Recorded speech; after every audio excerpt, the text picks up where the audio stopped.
Good afternoon, everybody, and we're settling into the downward slide before the day finishes, and I've got the most amazing guest to talk to this afternoon. He's going to share her love of sunrises and nature, coming to us live from Kangaroo Island, Yvonne Merendi. Hey, Yvonne, thanks for joining me.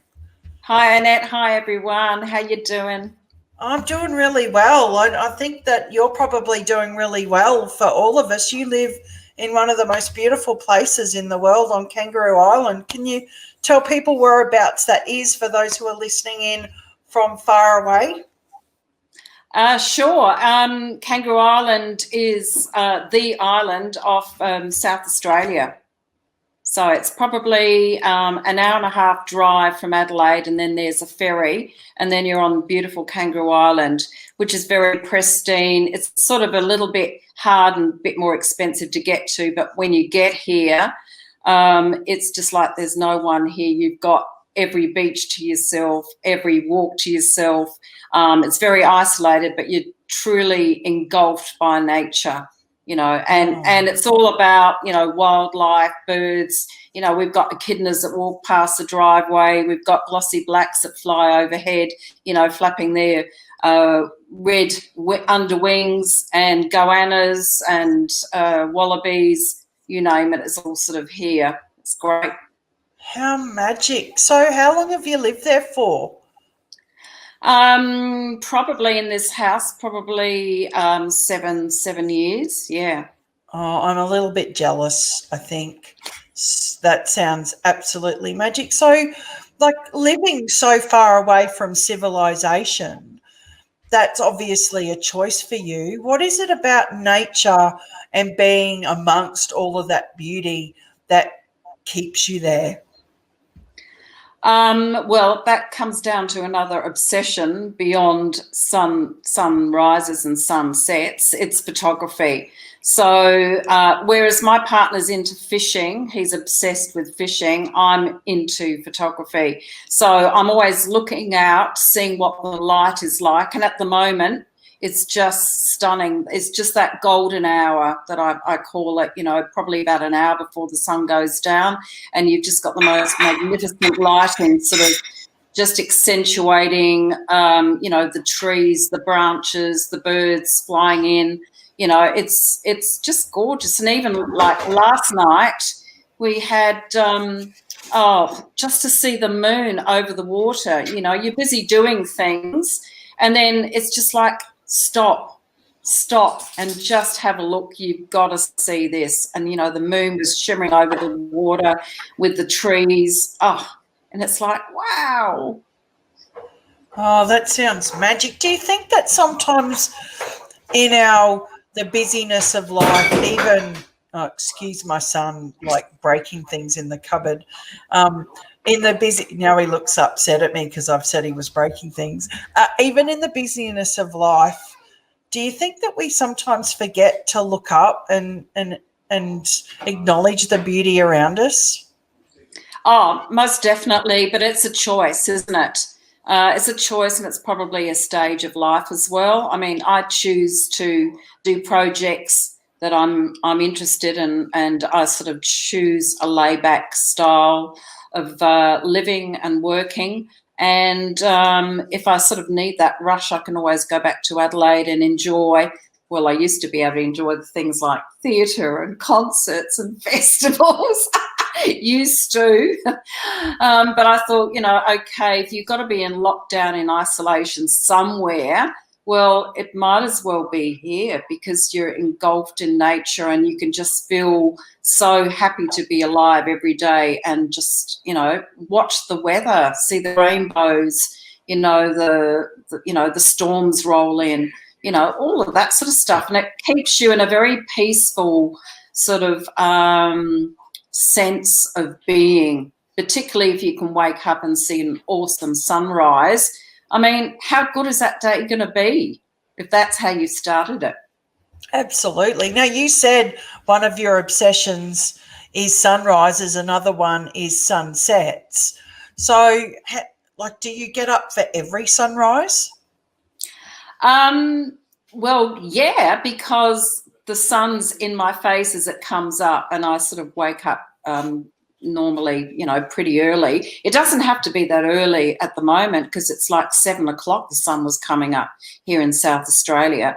So it's no big deal. It's just like, get out on the balcony and just shoot another sunrise and do a panorama of how it's coming across the water. So it's just something I naturally do. And then the other thing is with the sunsets, because the sunrises are directly in front of us, the sunset's sort of at the back of the hill. So you either get this sort of haze over, that sort of feeling of dust at night, or I go looking and go to a place where the sun goes down. And then it's back to the rituals of traveling, particularly around the world, following the sun and, everyone's sitting on the beach and sort of worshipping the sun as it goes down. That sort of stayed with me over decades, I think, and that's what I go searching for. Except for the other day. The other day I did that and I got bogged in the car and I couldn't find the 4-wheel drive button, so I had to ring my partner to come and rescue me. Oh, that's funny. Did you take a photo of that one? Sort of, at a distance, sort of the mud and the slush. But the interesting thing, it's so wonderful to be able to socialise with somebody in whatever circumstance. And there was already one lady who was bogged in a car before me, who had called the RAA and had to wait for 3 hours, but, we rescued her instead. And then I get this awesome story of this lovely woman who lost her house in the bushfires, earlier this year. And, she was telling me about, the house hasn't been rebuilt yet and what's going on. But she says, oh, look, this is okay. We're here and we can watch the sun go down. And by the way, I've got a bottle of red in the car while we wait. So it's that sort of spontaneous way of meeting people that I absolutely love. Oh, who would have known? We spend so much time on these things, don't we, that sometimes, like as you said, that we don't look up and we miss those opportunities to actually interact with other human beings. And, someone like myself who loves stories so much, is that they're sometimes the best stories that you hear with those chance meetings that you've said hello to somebody or can I help you, or you look like you need a point in the right direction and you ask a question and it all comes pouring out, doesn't it? And those days that we were all in isolation and all we could do was walk the dog, I walked the dog, and in the distance I might just see one other person walking their dog, and then of course social distancing, an hour and a half goes by and you've heard their whole life story because they're so eager to speak to someone, and that's the only person you've seen on your walk, and you just feel like you want to connect. It's beautiful. Yeah. I hear you. I think I had more conversation. I think I know my neighbours more now than I did in the whole year and a half that I've lived here. That, some people, you've lived across the road for them for a long time, and you might just nod or, I learned about the bloke up the road and his wedding business that was in trouble and the car he had in his garage that he was trying to fix and the big bike rides he goes on, and I'm like going, oh, my God, normally you just wave at me, and now it seems like you're just eager to chew my ears off. Yeah. No, it's lovely, and that's the peacefulness of living on Kangaroo Island. But of course, we love guests to come as well, and it was sort of a bit heartbreaking just to have lovely accommodation here and no one can use it, because everyone was stuck inside. So, do you have a guest house there? I think you said that its name is Sunrise after your love of sunrises. Yeah, it's called Sunrise on Fairley, and it's boutique accommodation that my partner built and his daughter architecturally designed. So although we're in the middle of winter in South Australia, it's built with aspects that the sun just streams through and you walk around with T-shirts. So, it's really nice and cozy and very pleasant in winter. And we're pretty excited because now the island's green, from that drought and having no rain. Everything is green now and lush, and little baby animals are being born. That's lovely. It's really nice to be able to enjoy, people coming here and experiencing some of the wildlife, because we've just had the June long weekend here in South Australia, and we had a few family friends came up and went, wow, this place is awesome. And of course, now with some of the places, just opening, it's not like a massive queue of people, coming to one little cafe. There's just, a few people socially distancing and just, enjoying the local produce, which everyone's so keen to sort of open their doors for the first time in like ages. I mean, God, this is insane this year, isn't it? What's the rest of the year going to be like? Hopefully really quiet and peaceful. It has been like was Kangaroo Island impacted by the fires? Yeah, well, that's a story. I'm doing a photography book at the moment, sort of saying how we started off with the year. And it was just like this magical time of everyone socialising and laughing and just doing all those natural things that, we did take for granted. And, okay, we knew, bushfires in the eastern states, and there was some up in the hills and the western end, because Kangaroo Island is quite a huge island. People sort of underestimate how long it takes to get from one end to the other. And the western end is where, Flinders Chase, Remarkable Rocks, Admiral's Arch, all those sort of iconic landmarks are. And we knew that there was a bushfire there, but okay, we get bushfires here. But, it was sort of that sense of, as the year, as the first few days of 2020 happened, things were getting really, really scary, and they were getting really, really out of hand. And I've never felt so scared in my life, really. But, the good thing is it didn't come here to the eastern part of the island, but of course all the tourists didn't want to come because, for safety reasons.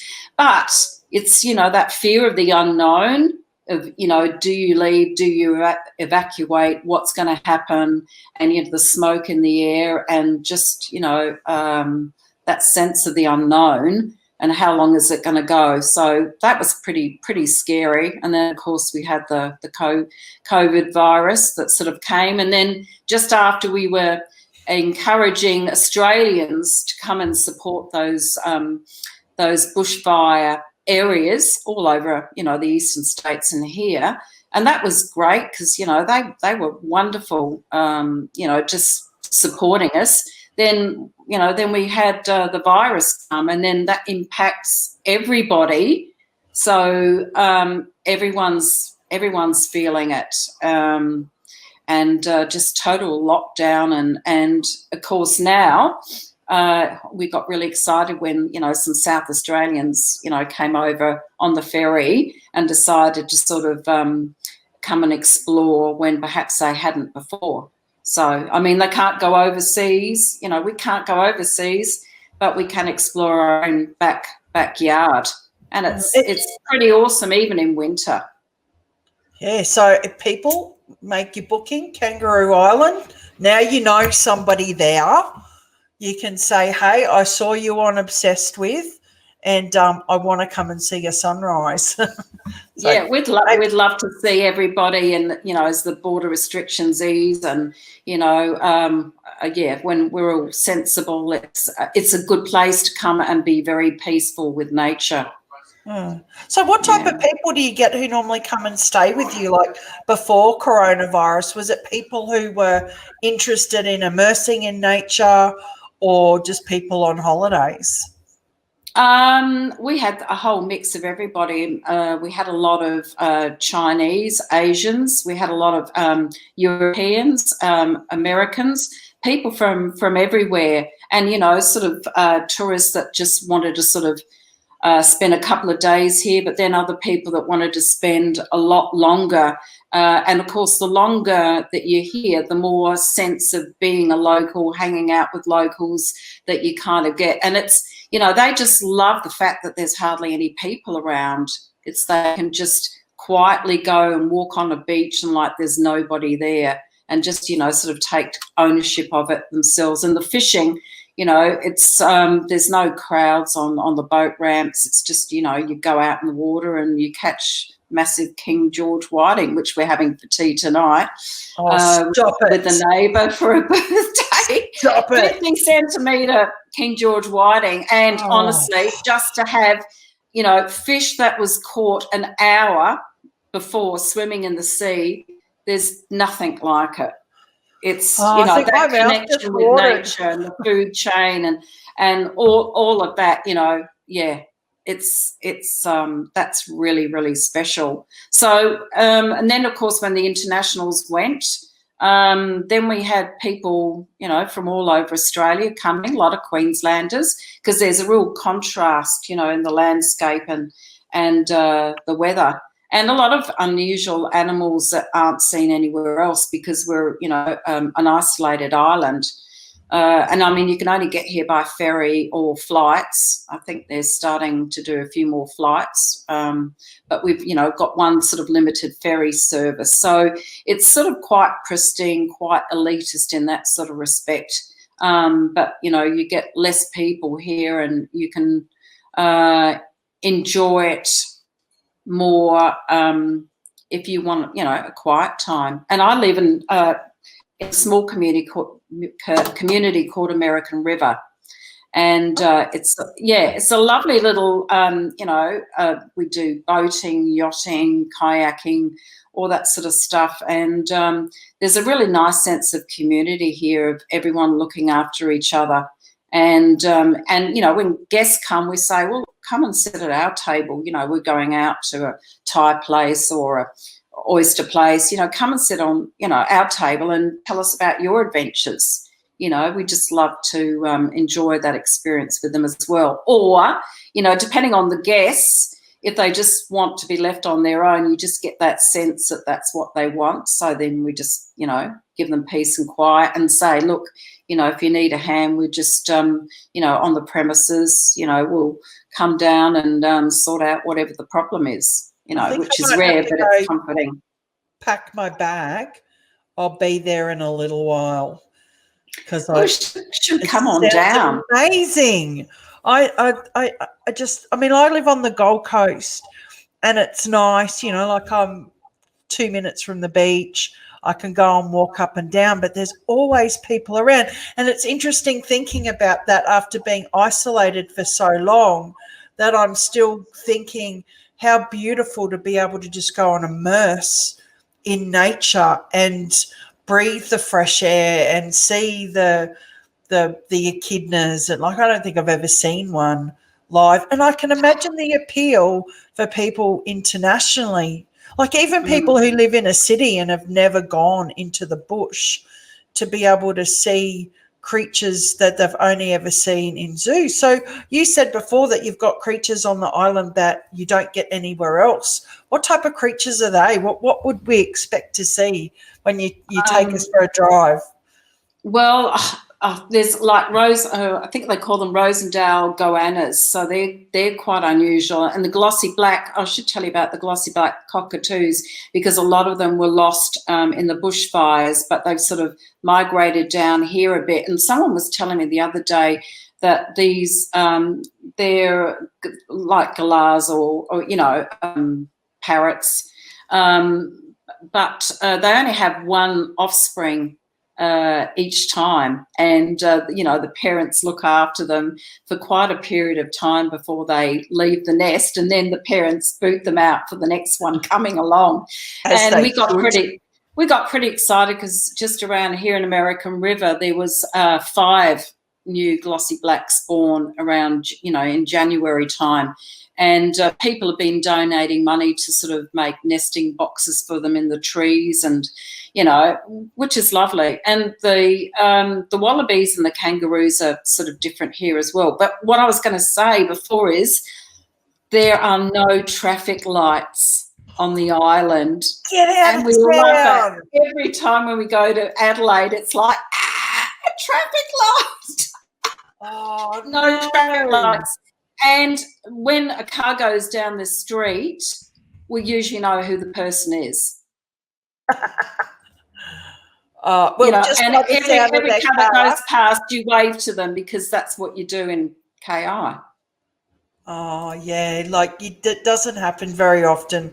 I always joke that, I'm saying that I've met more of my neighbours, but we've got like 80 properties in this gated community.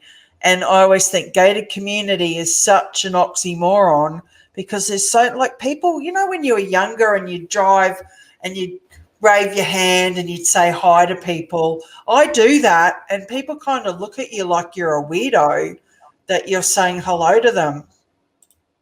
Well, that's normal. That's what we do. That's what we do here on the island. And even that we're pet friendly, because I've got a little dog, we don't have any fences around the place because we like it all natural, but we keep her on the lead all the time because we don't want her going, after an echidna or a wallaby or something like that. So, the animals, domestic animals, are quite restrained here. We only sort of let her go on the beach so she can run around there. But, we're conscious of the bird life and that sort of thing. So, it's a nice place to bring your pet if you holiday with your pet, but, you've got to be responsible and keep them on a lead. Yeah, so you got the glossy black cockatoos. What else can we expect to see that I may not see anywhere else? We have sort of, and I mean, I don't know all the technical details here, but Seal Bay is pretty amazing. We've got lots and lots of seals. In fact, probably too many seals here because they ate most of the penguins, which is a little bit sad. But, it's a little bit hard to get the balance of the native animals that are here, even the flora as well. We've got the most gorgeous little orchids, but they're really teeny weeny. So you really have to be mindful when you're going about and stop and look and listen, or even keep still for a moment and allow things to come to you, because kind of that's what we do a little bit. When I think to myself, I haven't seen a goanna for a few days, they must be around. I'm sure there's going to be a goanna that comes. And if you just allow it to come to you instead of going out and finding stuff, that's the magic of what you can attract, which is pretty awesome. That's really nice thing to remember, is that even in day-to-day life, we want to rush things, don't we? We want to force things, where if we just stop and let it happen, then it's a little bit more organic, isn't it? Oh, I've got to tell you this story as well. Goannas, they're pretty big and long. You know what a goanna looks like. Yep. I'm putting a link in the comments so people can go and have a look at the Rosenberg goanna. So what happened is some guests left, and the cleaner came in to clean the apartment, and she came down and said, "Look, I think you better come up to apartment number 2 and just check this out." So we just, left the dog obviously here. We just quietly went up there. And lo and behold, in the bathroom was this ginormous goanna came in from somewhere. I think, the service entrance, looking for water. So of course you go in the bathroom. So the three of us just stood there and thought, okay, we'll just say, this is where the exit is. Please exit out this way. So we just opened the doors, followed it around, and it's just going slowly, looking up, and the windows are right down to the floor. So obviously it thinks, oh, that's the way out, but no, that's where the window was. But no, he manoeuvred himself, and then he got out of the main front door and went on the landing deck and back into the bush, just like as cool as, it's just lovely. No one got scared. No one got freaked out. It was just, this is life, Yeah. Well, they don't. And of course, I filmed it, so I tell some of my guests, about the story. They're quite magnificent, aren't they? And I was reading that they're actually quite curious creatures, so it's no surprise that they're in there looking around trying to find water. They live quite a long time too. Yeah, I think they do as well. And we've got a friend that lives on a property, out in the Never Never, and he's got goannas that he knows by name, and he actually hand feeds them. Wow, that's so cool. But he calls them the girls. The girls. I know growing up in Brisbane, like we did the bush, and you'd always see frilly neck lizards. And I've noticed with the increasing urban sprawl that you don't see them as often anymore. It's really quite sad because as a child, it was quite magical to, you'd see the sulphur-crested cockatoos and the frilly neck goannas and all the other little creatures that we get in Brisbane. And, it's sad. So we have to, that means I just have to come to Kangaroo Island, I think. Oh, look at this. Mm-hmm. Ashley said that you're very lovely. Isn't that nice? She is lovely, Ashley. That's really lovely. Well, this is the whole reason that we have Obsessed With, is so we can talk to people who have an obsession about something that we find really interesting. And you've certainly piqued curiosity in me, Yvonne, because I'd never thought to go to Kangaroo Island before. And you're right. Now that we have an opportunity to travel again, I reckon there's a lot of Aussies who are going, okay, and maybe even New Zealanders, when the Pacific bubble is like wrapped around us, who now have an opportunity to explore our part of the world where normally we'd be going to Bali or Vietnam or even to the States. Yeah, there's a lot to discover in our own backyard, And American River is like the quaintest little, sleepy fishing village. It's just an absolute treasure, and the best oysters as well that you can have, because we've got oyster leases here, and so it's, if you remember Sunrise, it's on Sunrise on Foley, American River. That's a really nice place to hang out. But I should warn people as well, when they do drive, particularly at dusk and dawn, they've got to watch out for the wildlife, because it breaks our heart when we see, a wallaby or a possum or a kangaroo that's sort of being bowled over by someone who was sort of going too fast. So, yeah. But be careful. And that kind of applies for anywhere where you're driving in the Australian bush, is don't go like a crazy person. Especially now, after so many of our native animals were killed during the bushfires over that terrible period at the beginning of the year, is we do have to be a little bit more protective of what makes Australia so different and unique in the world, because we have some of the most amazing mammals and other creatures.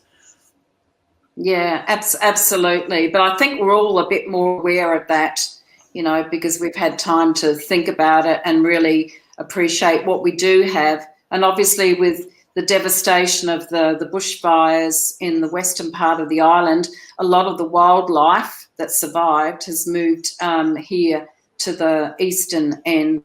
So, and it's even very interesting, even as a photographer, to go and have a look at the regeneration of the bushland around Flinders Chase.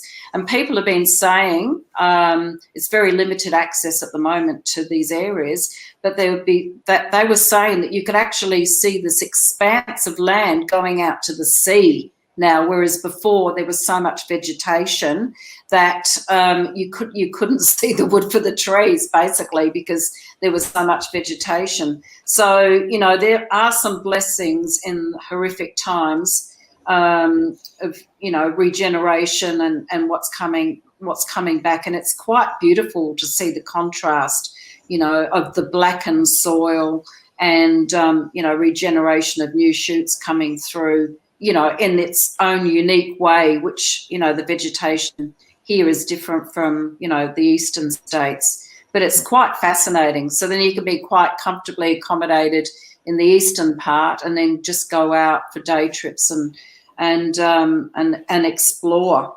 And check You know. it out. Well, Yeah. Yvonne, I hope that you share some of your photos in Obsessed With, because I would love to see Kangaroo Island through your eyes. You've just described it so beautifully and brought it to life so wonderfully. It's been an absolute pleasure talking to you this afternoon. And I know that I've been writing a list of places that I'd like to visit over the next 12 months in my own country, and I think Kangaroo Island's gone straight to the top.